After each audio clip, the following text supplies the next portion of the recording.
Shooter's parents sentenced. A judge handed down the maximum penalty for both. Served 10 to 15 years with the Michigan Department of Corrections. Families of the victims reliving the tragedy, delivering powerful and emotional messages. While your son was hearing voices and asking for help, I was helping Madison pick out her senior classes. Hannah's murder has destroyed a large portion of my very soul. And reacting to the judge's decision. I think it was appropriate.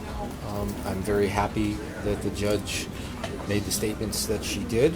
Plus, what the parents told the court and what they did once learning their punishment. An emotional day in court as the parents of the Oxford school shooter learned their sentences. Thank you for joining us. For 7 Action News at 5, I'm Brian Abel. Each parent sentenced today to the maximum penalty of 10 to 15 years in prison with credit for time served. The parents were both convicted of 4 counts of involuntary manslaughter in the November 2021 shooting. Before the judge read her decision, the court heard emotional statements from families of the 4 victims. The mother of Madison Baldwin, the parents of Justin Schilling, talking about the vital role of a parent in their child's life. Hannah St. Juliana's sister and father recalling what it was like to lose her. And Tate Mears' father calling for continued change in the wake of this tragedy. We are bringing you team coverage from court. We begin with Kim Craig, who was inside the courtroom for this hours-long hearing.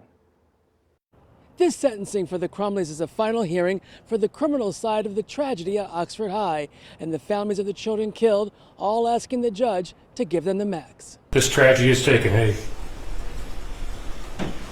incredible toll on our family. Anna, who was only 14, shot 4 times. 12.5% of the bullets shot that day were at her.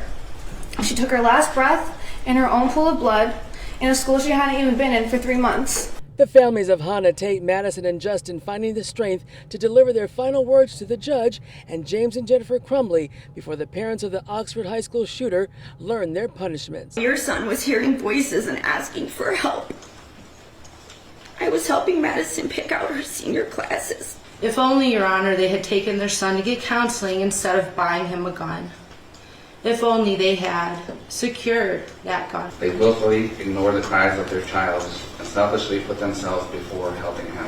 And they all urged the judge to sentence the husband and wife to the max. I am asking, Your Honor, for the maximum sentence allowed. I ask that this court to sentence the defendants to the maximum allowable penalty of 10 to 15 years in prison. It's time to turn our focus now. This is the low-hanging fruit. Now it's time to turn our focus to Oxford schools who played a role in this tragedy. When it was time for James and Jennifer Crumbley to address the court, they also placed blame on Oxford High School, but took none of it for themselves. As the details started emerging during discovery, I was horrified to learn concerning behaviors my son was reported doing at school. And I'm with you, Mr. Muir.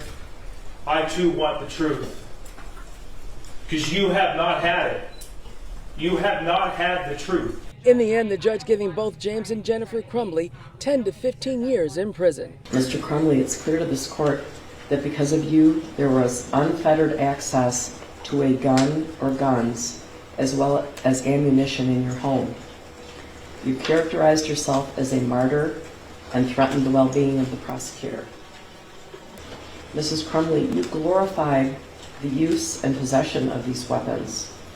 Your attitude toward your son and his behaviors was dispassionate and apathetic. Your response to school staff after a 12-minute meeting was, "Are we done here?" Each Crumbley expected to appeal. In Pontiac, Kimberly Craig, 7 Action News.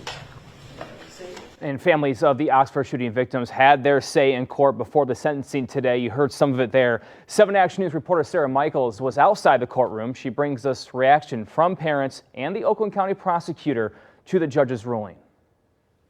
This historic sentence is one that the parents of the Oxford school shooting victims have been asking and hoping for a while now. They tell me that while they're glad it came, something is still missing. I feel like it could have gone more even, I think it was appropriate. I thought I'd have a different reaction I thought I'd be a lot more emotional. Tuesday's historic max sentence for James and Jennifer Crumbley is one that Steve St. Juliana, Craig Schilling, and Nicole Beausoleil have been waiting for a long time. Still, moments after it was delivered, the parents of 3 of the Oxford school shooting victims told us something is still missing: accountability. What they want and need most of all is a remorse, which means acknowledgement of the wrongdoing and some sort of reconciliation or apology for that, and that didn't come. Regardless of what was or was not said in that particular meeting, this was still just yet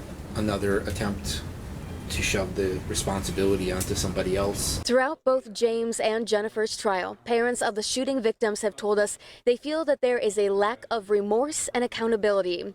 Tuesday, both James and Jennifer seemingly tried to show that remorse in their statements, but the victims' parents feel they also dodged responsibility and acted like victims themselves once again. The reaction comes after Jennifer saying in her statement that her son, quote, seemed normal, and James, in his statement, turning to the victims' parents, attempting to align himself with them. And I'm with you, Mr. Muir. I too want the truth. Unacceptable. Absolutely unacceptable. The truth James Crumbley is referring to is a lack of information families of the victims feel the Oxford Community School System has shared about the shooter's behavior and what happened the day of the shooting. At the end of the day Tuesday, all 4 victims' families stood united, saying the fight is still not over. They're going after Oxford Community School System next. We can do this, us 4 families, we can do this, and we can take the next step down that we need to in regards to the school. Powerful statements there. Meantime, James and Jennifer Crumbley have both been in jail for about 2 years now. That credit will go towards their sentence, so both of them will be eligible for parole in about 8 years. In Pontiac, Sarah Michaels, 7 Action News. Sarah, thank you. 7 Action News continues to follow the historic sentencing in the wake of the tragedy at Oxford. Coming up at 5:30, I'll be talking with a legal expert from Court TV about the far-reaching impacts of this historic case.